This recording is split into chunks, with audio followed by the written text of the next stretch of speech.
Tired of that sinking feeling after a Walmart shopping spree?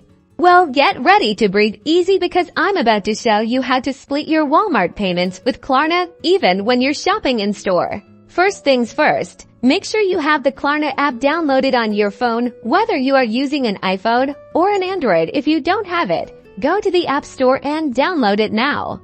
Open the Klarna app and look for the option to shop in store. It's usually found on the home screen or within the search function. Tap on it.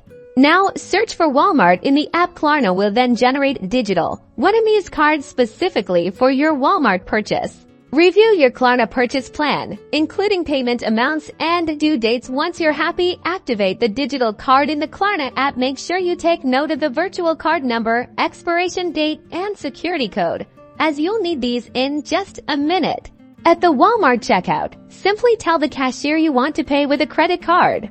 Then, enter the digital card information from the Klarna app into the Walmart payment terminal. Treat it just like any other credit card transaction. Klarna will confirm your payment in the app, and that's it. You've successfully used Klarna for an in-store purchase at Walmart. Enjoy the freedom of flexible payments. Don't forget to like this video and subscribe for more money-saving tips. Happy shopping!